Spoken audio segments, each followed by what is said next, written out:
Good evening. You're watching the main news on HOY International Business Channel. I'm Chloe Feng. Here's a look at tonight's top stories. Hong Kong slams U.S. lawmakers who want to sanction the city's top legal figures. There's more opposition to the gay games as the event kicked off today. And Israeli forces are said to have encircled Gaza City, as a top U.S. diplomat arrives in Israel to seek a humanitarian pause. The government has hit out at a group of U.S. lawmakers who are seeking sanctions against 49 Hong Kongers, including the Justice Secretary and the Chief Justice. The American legislators were accused of political grandstanding. Macy Mock reports. Justice Secretary Paul Lam, Police Commissioner Raymond Siu, Chief Justice Andrew Zhen, and the Secretary General of the Committee for Safeguarding National Security, Sunny Au, are among 49 Hong Kongers accused by U.S. lawmakers of human rights violations. The others include judges and prosecutors. The SAR government hit back at the U.S. lawmakers. It strongly condemned their political grandstanding, which it said was rife with ill intentions. It added that the Hong Kong government will never be intimidated and will continue to safeguard national security. The judiciary said the U.S. lawmakers' move is a flagrant and direct affront to the rule of law and judicial independence in Hong Kong. China's Foreign Ministry office in Hong Kong also denounced the U.S. lawmakers.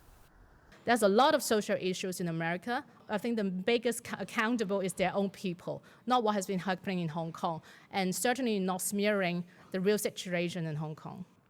U.S. Congresswoman Young Kim, who introduced the bill, was backed by 4 other lawmakers. If the bill becomes law, U.S. President Joe Biden has to decide within 6 months whether the 49 Hong Kongers on the list will face sanctions.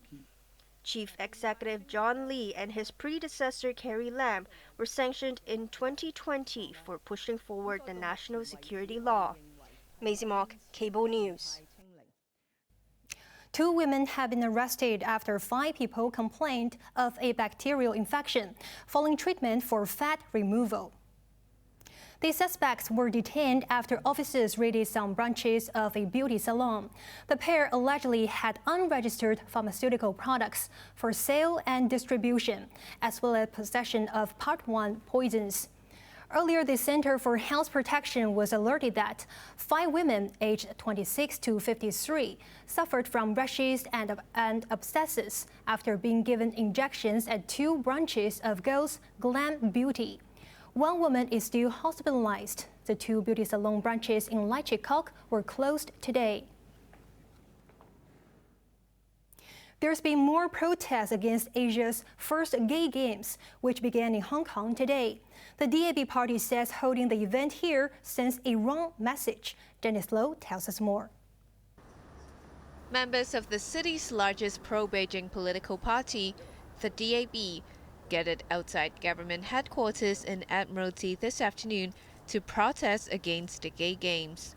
We have received a lot of feedback from residents that by hosting these gay games, they will affect the perception on the traditional family values and how we're going to uphold the traditional marriage between a man and a woman.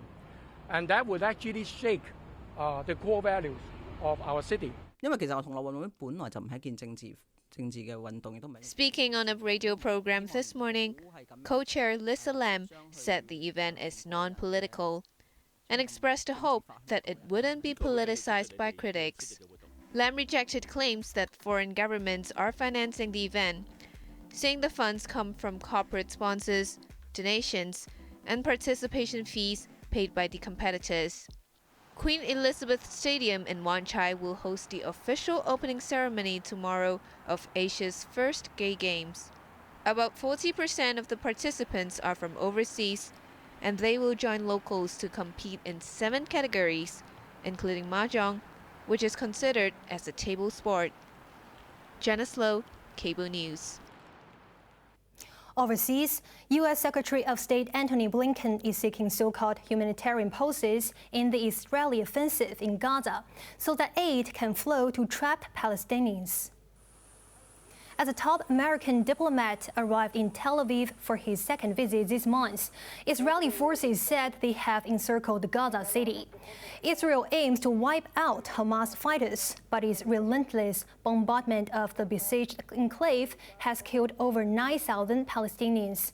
Blinken said he was distressed to see Palestinian children pulled out from the rubble of flattened buildings.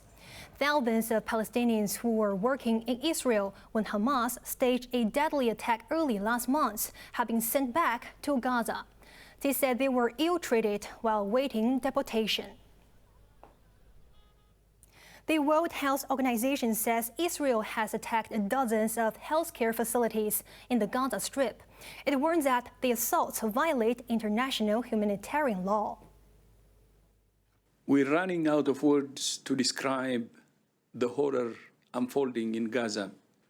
Hospitals crammed with the injured lying in corridors, morgues overflowing, doctors performing surgery without anesthesia, thousands of people seeking shelter from the bombardment, families crammed into overcrowded schools, desperate for food and water, and everywhere, fear, death, distraction, loss.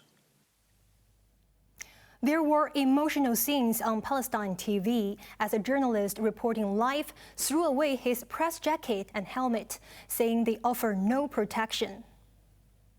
Palestine TV presenter Duha Shami started crying on air when an emotional Salman al-Bashir said he couldn't take it anymore and that Palestinians were being killed one after another. Their colleague Mohammed Abu Hattab and 11 members of a family had died in an Israeli bombing hours earlier. Al-Bashir removed his bulletproof vest and helmet, saying they don't protect journalists at all. Reporters on the ground are being targeted, he added. Sam Bankman-Fried, the American who aspired to be the crypto king, faces up to 110 years behind bars after a New York court convicted him of fraud following the collapse of his FTX exchange. It's a warning, this case, to every single fraudster out there who thinks that they're untouchable, or that their crimes are too complex for us to catch, or that they're too powerful for us to prosecute, or that they could try to talk their way out of it when they get caught. Those folks should think again and cut it out. And if they don't, I promise we'll have enough handcuffs for all of them. It took a jury less than 5 hours to find the former crypto tycoon guilty of 7 counts of fraud and conspiracy. The 31-year-old will be sentenced in March. Bankman-Fried was arrested in the Bahamas and deported last year, shortly after FTX collapsed, leaving investors with billions of dollars in losses.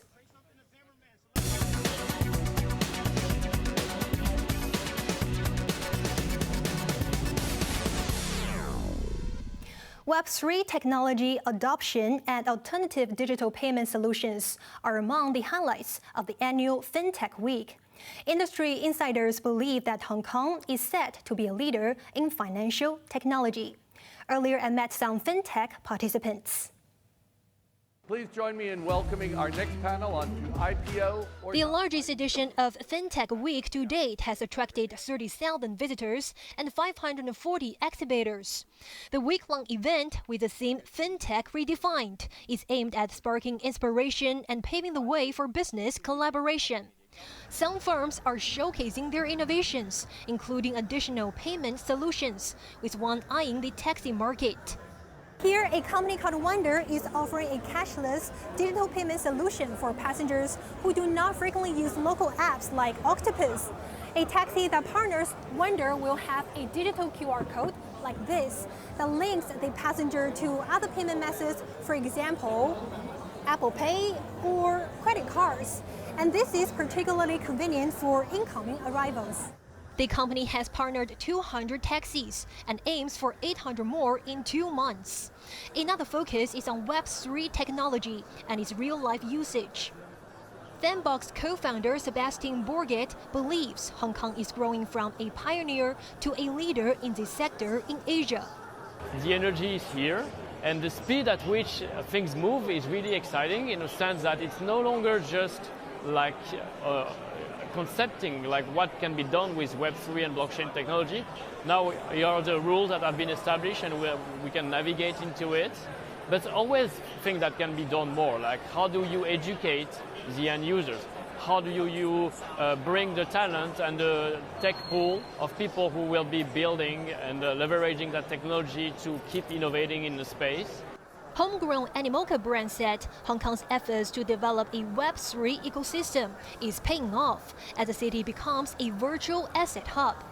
So many people actually are from all over the world. I was just in a show this morning, and 80% of the show audience have never been to Hong Kong before and have come to Hong Kong for the first time because of Web3. Xu also believes the JPEX cryptocurrency scandal will not affect the city's ambitions. Hong Kong really has a chance to become a major digital asset hub in the world, which is an incredible opportunity for Hong Kong to really reclaim its leadership in the world of finance and technology. The government-backed flagship event runs until Sunday. In local markets, investors breathed a sigh of relief today as the Hang Seng Index jumped 2.5% in the biggest single-session increase in 3 months. The benchmark gained momentum from the start and headed north to close at 17,664 points, with turnover at $90 billion. The rally was in line with an advance on Wall Street following a pause in interest rate hikes. Sentiment was also boosted by a small rise in the Caixin China PMI Services Index for October. Tech heavyweights were the biggest winners, with Tencent surging nearly 5%, while JD.com advanced 3.7%. A look at the markets. The Hang Seng Index closed up 433 points. Top 10 equity stocks: Tencent up $14, Meituan up $3, and Alibaba up $2.35. AIA up $2.60, BYD Company up $9. Forex trading against Hong Kong dollar, the euro is at 8.33, British pound at 9.57, and Australian dollar at 5.04. Moving on to the UK market, the London FTSE is currently down by 9 points. And finally, onto the weather now. Sunny tomorrow with temperatures ranging between 25 and 29 degrees. But next week will begin with isolated showers. And that is our main news for Friday night. Join us for more news at 11. I'm Chloe Feng. Good night.